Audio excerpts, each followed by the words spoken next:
Si aún no tienes casa, te invito a ver la primera parte. Veamos el video. Y en segundo lugar, se hizo la reforma en 2023 para la incorporación voluntaria, por ejemplo, de los periodistas que se pueden incluir de manera voluntaria al Infonavit y obtener sus créditos. Sin embargo, en la que sigue, todavía hay cosas que faltan por hacer. Por ejemplo, hoy no existe producción suficiente por parte del sector privado de viviendas por debajo de los 550,000 pesos. Y esto tiene como efecto que la mitad de los trabajadores no puedan alcanzar un crédito de ese monto o de los montos de las viviendas que existen. ¿Por qué? Porque los créditos del Infonavit se basan en el salario registrado ante el Seguro Social. Es una prestación laboral.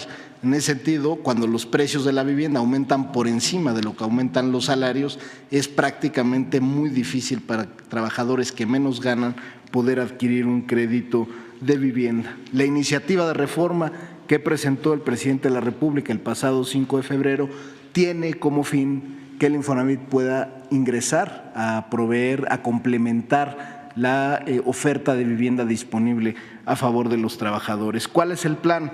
En la que sigue, el pilar número 1 es que el Infonavit pueda construir vivienda, construirla cerca de los centros de trabajo y a menores costos. Como refería el presidente, la época más oscura en materia de vivienda se da justamente con Fox, con Calderón, donde las ciudades se expanden 6 veces en territorio y la población solo crece 2 veces. En esa época se financiaron viviendas de 27 metros cuadrados, donde los trabajadores se les condenaba a vivir fuera de los centros de trabajo y hacer horas en el transporte público. El Infonavit tendría por necesidad que construir cerca de los centros de trabajo, en comunidades consolidadas y donde hubiera servicios, porque se trata de dar una garantía de la seguridad social. Con esto, con los recursos disponibles que tiene el instituto, se podrían construir 75,000 viviendas al año y generar con esto 1 millón de empleos en el sector de la construcción, trabajadoras, trabajadores que estarían construyendo las viviendas que México necesita. También se podría colaborar con instituciones públicas, incluso con privados que pudieran allegar de suelo disponible en las mejores ubicaciones con equipamientos para hacer estas viviendas a bajo costo y además desarrollar la vivienda en los núcleos urbanos para que las familias tengan satisfactores como hospitales, escuelas, guarderías, que puedan caminar y tener tiempo de ocio con sus familias. El segundo pilar, el que sigue, tiene que ver con los derechos del trabajador y esto va dirigido sobre todo a los más jóvenes y es que los trabajadores al año de cotizar en el Infonavit puedan acceder a un departamento en renta, en una renta que no puede exceder el 30% de su salario, es decir, si un trabajador gana 10,000 pesos al mes, por ejemplo, su renta no podría ser de más de 3,000 pesos, pero con esa renta podría ir pagando ese departamento y después de 10 años se tendría el derecho de comprarlo tomando en cuenta todas las rentas que haya pagado y teniendo un precio justo, porque el Infonavit no busca la especulación ni el lucro, busca darle vivienda a los trabajadores y generar un beneficio social con estas acciones. Con la propuesta se garantiza el derecho efectivo a la vivienda a través de estos esquemas de arrendamiento social. En segundo, la renta le permite a los trabajadores, sobre todo a los de menores ingresos, acceder a una renta y con esto también sería que quienes menos ganan, menos pagan, porque sería dependiendo del salario de cada trabajador y además le permitiría a los jóvenes que, por ejemplo, se pueden mudar de distintas ciudades, pueden tener trabajos también flexibles y tener acceso a una vivienda sin descapitalizarse. De eso se trata la reforma, es una reforma al artículo 123, fracción 12, que es donde se regula y se establece el Infonavit y esto sería la reforma y finalmente recordarle a las y los trabajadores en la que sigue que pueden consultar toda la oferta de vivienda del Infonavit en mi cuenta .infonavit.org.mx y con esto cerraríamos. Presidente, muchas gracias. Nada más, Carlos. Sí. Es importante que les pongas, porque si no parece pues es un plan, pero aquí una de las ventajas es que se tiene ya el dinero ¿Por qué no les explica? Así es, presidente. Recordar también el Infonavit se financia básicamente con las cuotas patronales, que es el 5% del salario de los trabajadores, y con las recuperaciones de los créditos que ha otorgado a lo largo de su historia. Son las dos principales fuentes de ingreso.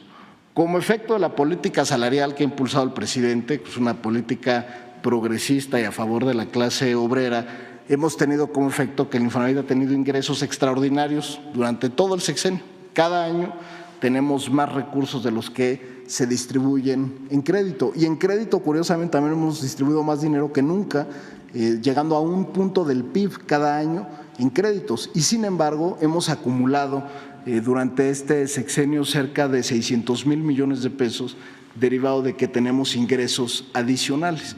Entonces, el Infonavit con eso ha formado un fondo de inversión, invierte en distintas cosas, pero la razón de ser esta reforma es también decir, bueno, ¿por qué no podemos invertir en lo que está hecho el fondo? ¿Cuál es el objetivo del Infonavit? Dar vivienda a los trabajadores, ofrecer una opción de vivienda y financiamiento a los trabajadores, y por eso lo que se propone es precisamente contar con estos recursos que hoy suman cerca de 700,000 millones de pesos, que se pueda utilizar recursos para construir vivienda y así cumplir el objetivo social que tiene el instituto, que es la vivienda de los trabajadores.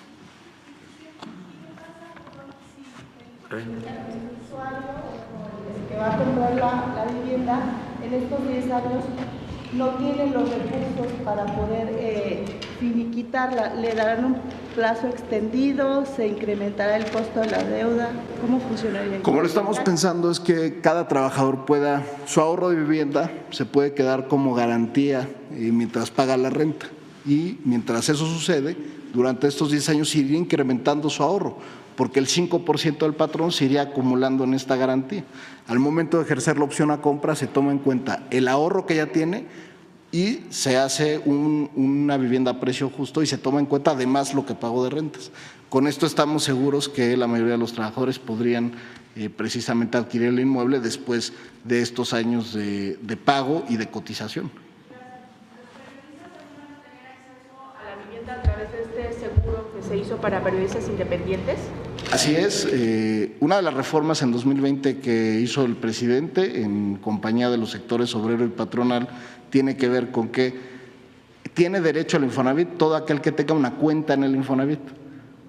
¿Qué pasaba antes? La cuenta solo se podía abrir a través del trabajo subordinado, es decir, solo si trabajabas tenías un patrón y había una nómina, se te inscribía al Infonavit. No te podías inscribir tú, lo tenía que hacer el patrón. A partir de 2020 se da prioridad a quien tenga una cuenta y a partir de 2024 tú puedes abrir una cuenta. Y al abrir una cuenta en Infonavit tienes acceso a todos los programas de crédito que haga el instituto. Que habían dicho primero que solamente se iba a tener el acceso a los servicios de salud y todo lo que tenía que ver con las cuotas para el retiro, pero que no estaba contemplado el asunto de la vivienda. Aquí precisamente en una conferencia el año pasado hablé del tema, lo platicamos con Jesús, incluso que tenía que ver con que se hizo esta reforma legal que salió publicada a finales del año pasado, donde precisamente con el mismo mecanismo que ya tiene el IMSS, incluso en la plataforma del IMSS, ahí te puedes inscribir al Infonavit. Hay una opción voluntaria dentro de la página de internet y se hace con el mismo mecanismo de cotización. A mes vencido, con los ingresos que hayas tenido, se calcula el porcentaje que deberías de pagar el Infonavit y abrir sus cuentas. A la fecha, llevamos 7,000 personas que de forma independiente, entre enero, o sea, en un mes y medio, se han inscrito ya 7,000 trabajadoras y trabajadores independientes al Infonavit con este mecanismo.